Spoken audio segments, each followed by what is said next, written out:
Hardy Construction. Hey, what's up, everybody? It's the Hardy Construction. You can find us at hardyconstruction.tumblr.com with your hosts Alex and Westchester.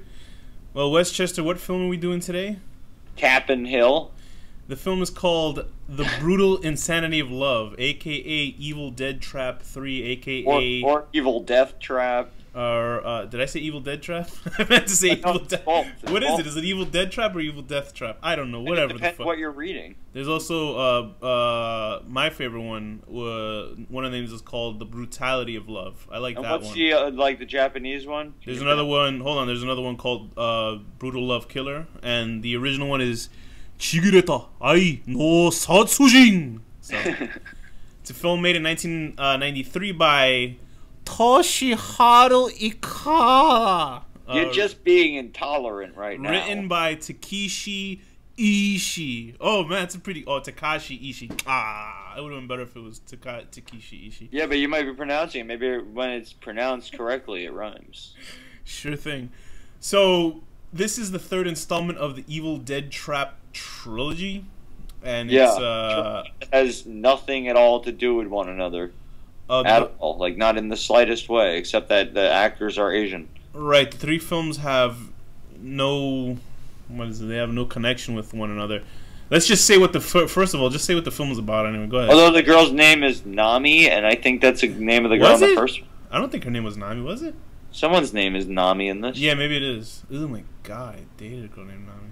Anyway, go ahead. It is Nami, you're right. You want me to explain the point of this movie? Oh, there is a girl named Nami, you're right. Yes, please tell these poor unfortunate souls that have to listen to this episode what this movie's about. We'll make this a quick one, folks. Yes. This movie is basically a cop drama, not a horror movie at all. And it is about some professor who teaches swords, like whatever. Kendo. Fencing. Yeah, right. Fencing / kendo, I guess. Right. Yeah. In the subtitles, it says fencing, but you can clearly tell it's kendo because fencers don't wear those wacky costumes. It's like samurai, whatever the fuck. I don't know. Racist. Anyway, he teaches that one of his students fucking like kills herself or something, and it's like connected to him somehow. And this girl is investigating it, like the worst cop in the world is investigating it. I gotta say, when I first... Is this what cops are like in Japan? I mean, Jesus I hope Christ. not, because you know what it is? I was actually watching some YouTube channel today that deals with a lot of Japan and stuff like that, and the crime rates are not very high. It's actually one of the lowest crime rates in the world. Lucky for them, because if they're cops that deal with real crime, oh my god. Maybe the criminals are stupider than the cops, so... I guess like the only criminal element probably is the Yakuza, you know, the Japanese mafia. Right, and they probably run the whole show because those people are those cops. Scary, right? That's what they're really like. Wow, like. I was listening to this book. Listening to a book. Yes, listening to this audio book called Tokyo Vice, and it's about this. It's a really interesting book about the Yakuza. See how I'm going to try to fill this episode out with shit that has nothing to do with the movie, but it deals with the Yakuza and how they almost work hand in hand. And here's maybe a little thing that you might be right about the Japanese cops being not so good at their job, because the Japanese police actually tell the criminals, like the Yakuza, ahead of time that they're going to raid their offices. That's not real. I swear to you, they say that in the book, because the book is about a gaijin who's like a non-Japanese person, like a foreigner. Is the book making fun of them? No, it's not. It's a guy who counts like his 10 or plus years working as a news reporter in Japan, and he's like a foreigner, so he's like a white guy, and he talks about all the having to deal with the Yakuza, and now he's like he has to hide his identity, and well, not really hide his identity, but hide where he lives now. But maybe that's give him a warning. We're coming to kill you soon. Yeah, right. They're very pleasant people over there. Anyway, so this film is the third in the Evil Dead Trap Trilogy. Honestly, it has as much connection as Troll 1 and Troll 2. There's nothing to do with each other. There's no Nilbog in this, buddy. There's literally no reason in the world why this is part of the same name. Yeah, and it's funny because I remember I liked you didn't like the first Evil Dead Trap. I did. we both loved, or I loved the second. I Evil loved Dead the Trap. second one. I think when I reviewed it, I didn't care as much, but then I remember during the review talking about it made me like it more. Because it was so bizarre that there's something about it that was different. I think what spoke to you about it was how you kind of like Twin Peaks and all that weird kind of stuff. Yeah, it was like if David Lynch was Japanese, he would have made that. He's not Japanese? I think he wears white face paint. David Lynch. And he wears like That's weird so racist. I'm so sorry. He has like the Clockwork Orange eye things to hold his eyes open so he doesn't look Japanese. We're sensitive to Asians. Anyway. I actually love Asians, and you definitely do. I love them in the ass. Wow. So Evil Dead Trap, the first film, let's give a little, because this is the first time we actually went through a whole trilogy. Let's try and remember that. We went through a duology. Is that the phrase? We've done we did oh god, what was that Rob Zombie movie? House of a Thousand Corpses. And the Citizens on Parade over that second movie. Devil's Rejects. There you go, that's what it's called.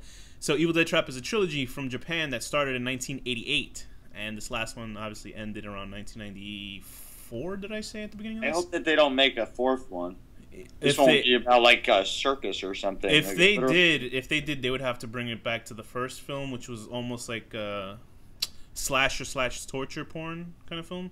That one was like okay, but it was just so. I enjoyed it because it was such a weird, stupid movie. It seemed like a bizarre person's take on a slasher film because people just died and nobody acted. There was like one cool part maybe where like this chair like made razors go through this woman's head or something. Yeah, and the part with the piece of wood plank that flew through the lady's head. Anyway, that's the first film. The first film had to deal with a news reporter named Nami who hosted a midnight kind of horror show that showed reality, gore, and stuff like that. And she gets a videotape of a woman getting slaughtered. I guess that would be almost like a predecessor on found footage, right?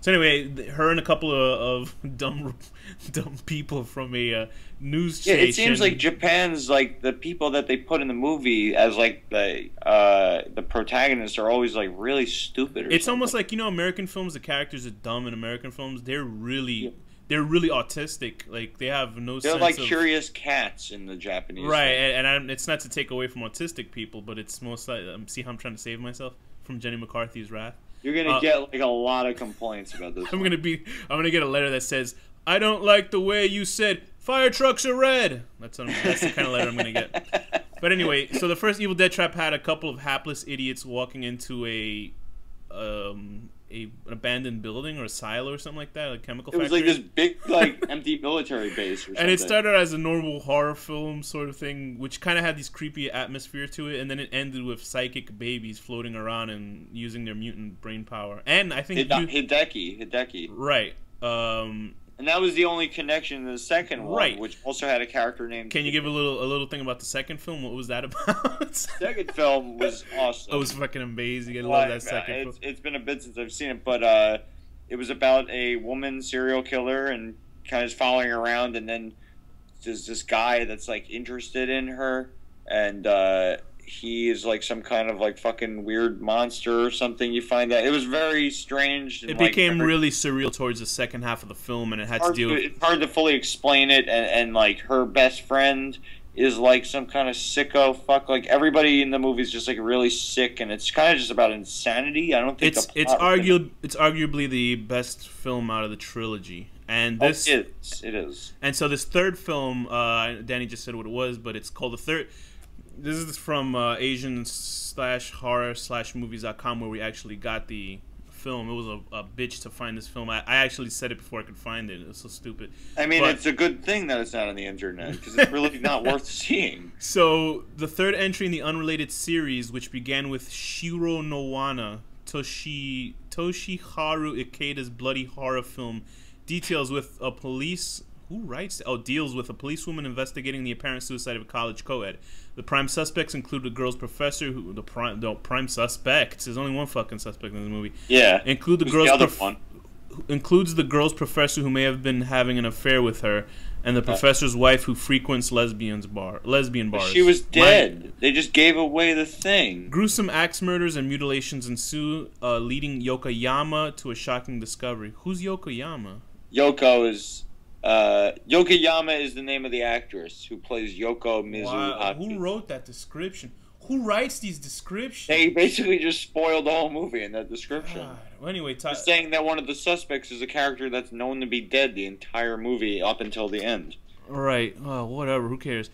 Anyway, I remember. Am I wrong here? I mean, and I have to say the quality. This isn't the fault of the movie, but the quality. The only video that exists on the internet was such a poor video quality, Yeah, and maybe it was bad. filmed so poorly.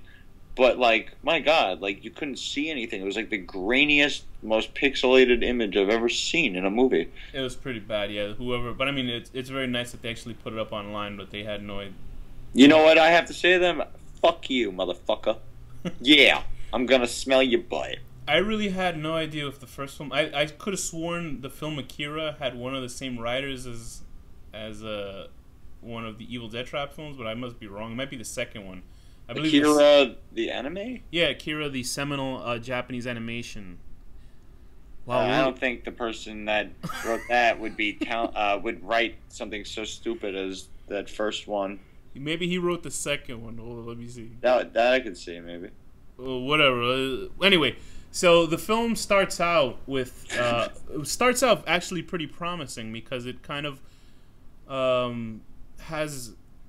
It starts out with that weird video effect, right? Like just a shot of the sky and these birds, and it has some weird. And the water, lots of birds, seagulls flying around this weird mountain area. Right, and it's shot in negative, so everything's kind of white instead of blue, like the sky. It's like on the beach or the shore, and the camera pans down, turns normal. Camera pans down to you know, the video quality was so terrible. I don't know what the hell is going on. I was like, what am I looking at? Everything looked digitized.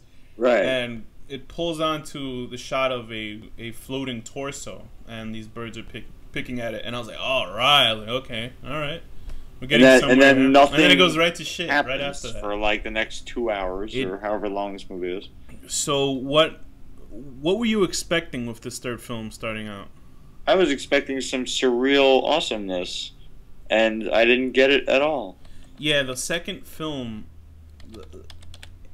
It raises a weird bar that's so strange, and at least it makes the film interesting enough that it's some kind of art house horror, which is kind of how I expect that Italian director. I expect his films to be like that, but they never are like that. I mean, at least Patrol 1 and 2, they're both horror movies.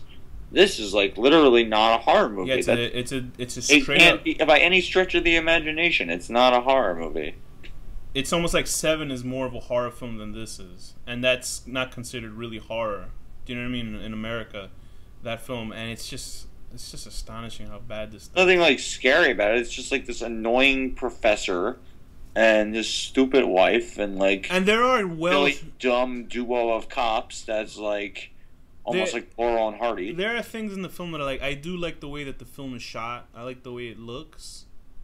But it's not an interesting enough story to make it, you know, people want to watch it. It's not that good. It's just like, as a police, let's not say it's a horror film, okay? Let's say it's a police procedural. It's not even a good police procedural film. It's not that good. No, it's like the opposite of what police should do. Yeah, it's like, if you're going to walk into a dangerous scene all by yourself, don't bring your gun and be completely unaware of your surroundings. Right, yeah. I mean, that's what they do. The third act of the film has the worst choices I've ever seen a police officer make. It really is the worst thing I've ever seen a cop do in a film. I mean, it doesn't make any sense at all. And I actually wrote notes down. I was like, all right, I was writing notes while watching the movie. Then I was looking at the notes, and I was like, there's nothing that happened in this film. Basically, the whole film is this cop. What's the cop's name? Mimishimi or some shit like that? I don't fucking know, dude. Hold on, say something about the movie while I'm looking this information up. Alright, there's one thing that was pretty funny that made me laugh, was the relationship between the cop and her partner. Like, because he was always eating food and stuff. And I like that partner. The partner was pretty awesome. The partner was called Muto, I believe. Okay, Muto, yeah, well, I see that name. Muto was this, like, obnoxious jackass kind of partner that they saddled her up with once she started thinking about a second girl that had first girl had actually disappeared after this one girl had committed suicide. At the beginning of the film, this girl, there's a professor teaching a class. After that whole torso scene is happening, this teacher's talking about how this this family back then in the Middle Ages would torture all their enemies, I guess, and after to keep their power, and cuts to a rooftop scene with the professor speaking to a student. Student says, "I'm pregnant." The professor's like, "Oh, you must be mistaken."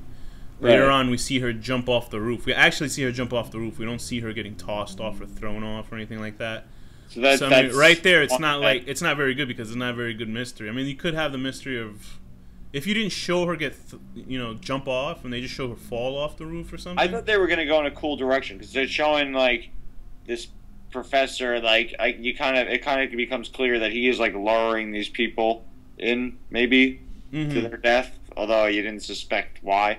But I'm thinking maybe like, oh, is he going to be like some kind of weird like male succubus like demon that like has the power to like attract these young impressionable minds and then like kill them or something? Like I'm thinking it's going to go in some kind of weird supernatural way.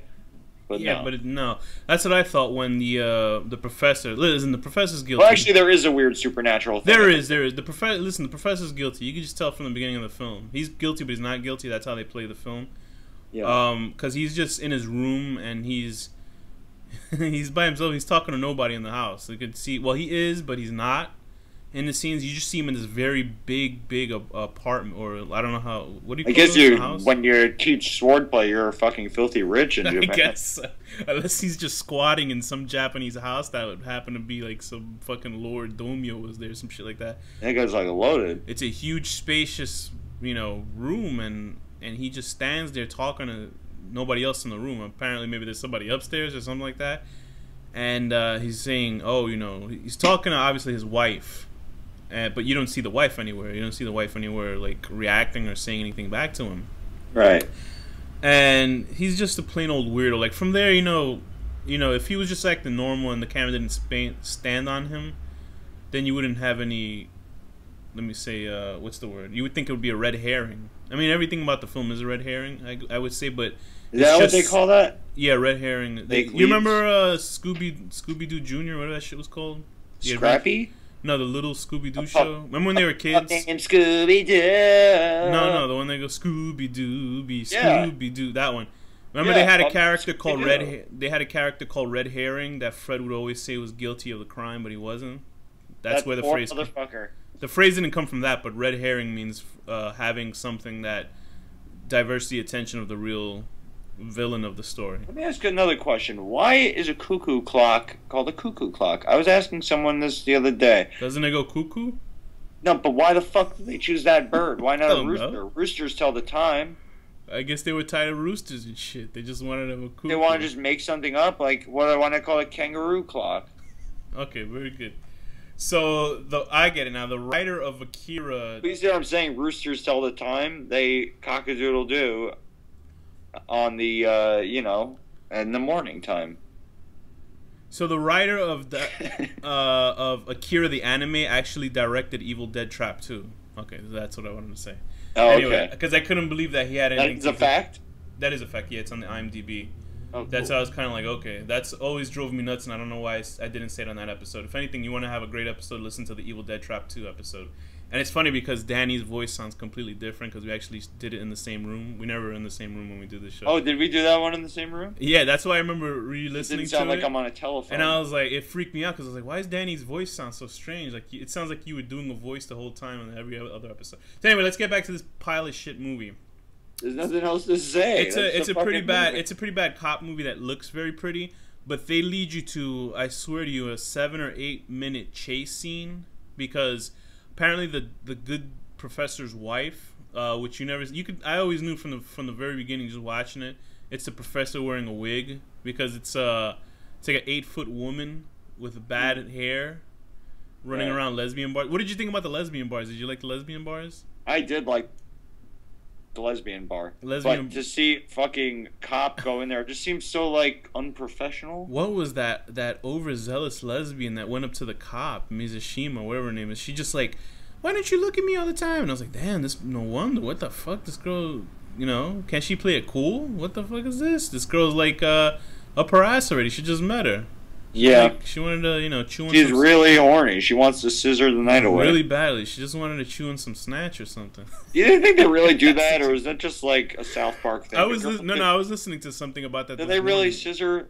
I don't know. You know what happened? I could like picture like the squishy splash every impact. A lot of our fans are lesbian Americans, so we want to lesbian Americans. We're gonna have a poll. It's for like them. Native Americans. We take them off their land and kick them out, and then give them their own lesbravations. I mean, I have to admit, I want the land they're on. Okay, very good. But anyway, they have a weird skewed view on lesbians in this film. They're just either super dominant or annoying. Which I thought was going to go in some kind of Basic Instinct thing, but what throws me off is how poorly they decide to disguise everything. Like, the professor's clearly in a wig, he's playing a woman, and you don't see his face or anything, but he's walking around. And then her partner quits. Like, it's not like he's like working at a 7-Eleven. He just quits being a cop because she yelled at him for eating food. Yeah. Right. He's like, I quit, and then he's out of the movie, like, and that's it. Then he comes back and then he gets chopped in half or some shit like that. When does he come back? I don't even remember. He's the one that gets killed in the house later, remember? I don't. Wow. He finds so there's a part where I'm gonna call the girl Mrs. Shima. I'm not even sure that's her fucking name in the movie. The main cop goes and she goes to a lesbian bar, then she goes into her car after it because the cop quit. Her partner quit. And somebody starts smashing in the windows of her car. Oh, I remember that. And this is the worst cops I've ever seen in a movie. They go up to people and they say, what is the phrase that she says? She says something so stupid. She says, I'm undercover. Who tells people they're undercover? Right. Why would you tell somebody you're undercover? Smashing the windows. Pull out your fucking gun and shoot them. You're right. She's a cop. Why would she have a gun? This is a bad movie. Huh? No, I'm wondering what the hell she's thinking. Like, she was there and she was like bawling and like she was getting into the fetal position, screaming. Right. I'm like, what kind of fucking cop school do they have in Japan? What do they teach you to do in Japan? What kind of gun? What do they do? These guys never seen. Busy making shit porn and playing video games. Waiting for the tentacle monsters to come back home at night. It was really bad. It really upset me, this movie, how bad it was, because it was bland and boring. So anyway, her partner comes back.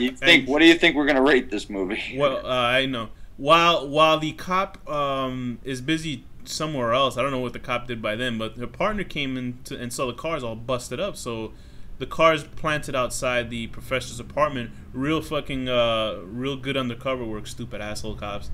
And the partner breaks into the apartment trying to see if she's been abducted. He goes down to the basement, I believe it's the basement, and there's a giant freezer there. He opens up the freezer, and meanwhile that's happening, the cop is chasing a car for 10 minutes straight or something. It's the worst chase scene I've ever seen in a movie. This is the first movie where you'll see from the beginning to end a woman on foot chasing a car. Do you know that they filled out the movie with 10 minutes of that shit? Times. Huh? I paused the movie like 5 times. You should have just left it going on. You wouldn't have missed anything. She's chasing a fucking car by foot, and they show the whole process. I don't need to see that. Nobody needs to see that. Just so she can grab a cab and have the cab trace it to a airport, and they fly to another part of Tokyo. I don't even know how big Japan is. I'm like, oh, you just take a boat somewhere. But anyway, while that happens, her partner... I don't know if it's big, actually. It doesn't look big on a map. While her partner is somewhere and he goes down to the fridge and he sees something, then he gets attacked by a woman wearing some kind of weird mask. And he gets, like, I forgot what happens. He gets hit with a hook or some kind of weapon. He dies. And it's just a bad movie. And then we're led to this other area, which is on a beachfront where we saw the torso before, because they're trying to fill this. Oh, what is that place called again? And it's supposed to be like the spirits live there and shit, and they sacrifice bodies to the spirits or something. It's called Who Gives a Shit Island. It's fucking bad. And it's just like, we're giving you the rundown for the film. It's not even worth watching this movie. I mean, it really isn't worth watching. The only reason we want you to watch this movie is out of spite, just so you could suffer, with us and laugh about the episode, because you're not gonna get anything if you didn't see the film. Yeah, it's not even like bad in like a funny way. Like Killjoy 2 is at least funny to like make fun of. This is just like, I don't know. It's just bland and boring, and it has none of the. When you get set up with the second film and how weird and fantastical it is. That second film really set the bar. you know, it sets the bar way too high for this third film. And it's funny because I remember reading reviews online, and they're like, "Oh, this is the best of the trilogy." And I'm like, who saw this shit? Yeah, the guy who wrote the fucking movie. Do they think number 3 is lower than 2 or something like that? Did they read the fucking title wrong? It just doesn't make any sense. It can't even make up its own name. It's the only thing I could say that's going for, and anyway, the whole twist is convoluted. It's like you can see the same twist in fucking any episode of Law and Order. You know what I mean? It's one of those kind of dumb twist endings where I don't even want to say the ending, but Law and Order could be kind of cool. I already said what it was before. They gave it away in the fucking description. So what happened is you think that the wife is dead throughout the whole movie, but she's actually going around and killing all the women that the professor is sleeping with.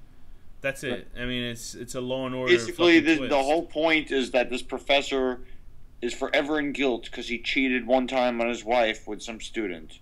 And yet he's still cheating, wasn't? Didn't he get that other girl pregnant? He's a full of shit guy. He was just trying to cover his tracks. Yeah, he's just a horny dude, and I don't know how the lesbians mistook him for a woman with that wig on, because there's nothing around that. Hey, I mean, have you ever seen some of those like real bull dyke girls?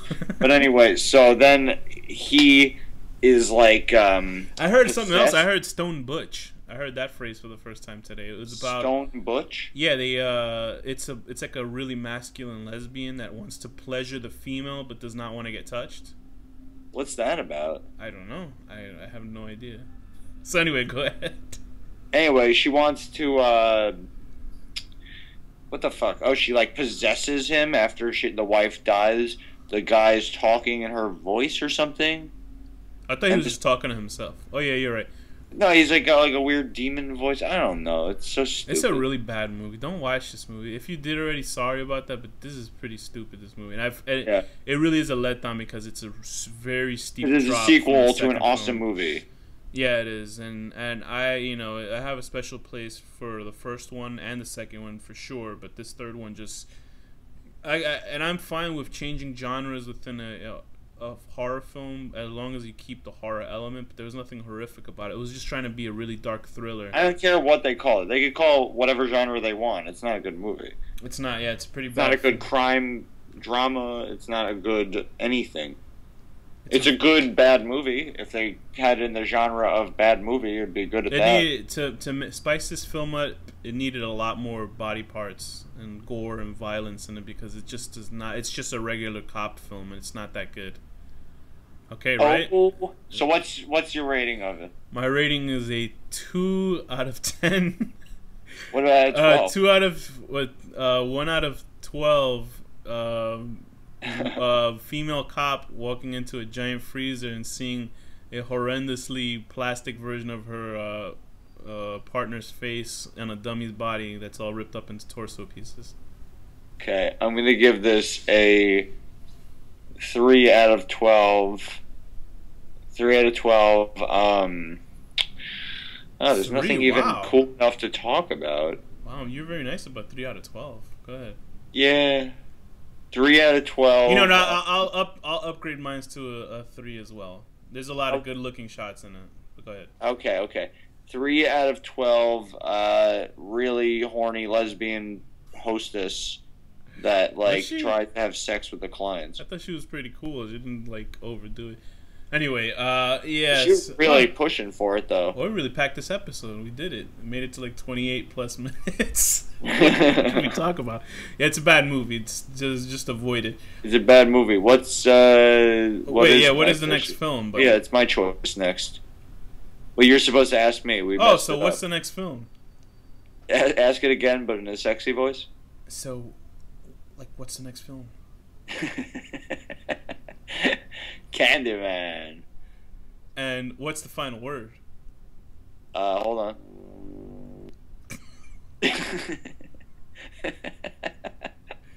No, that was it. Hold on.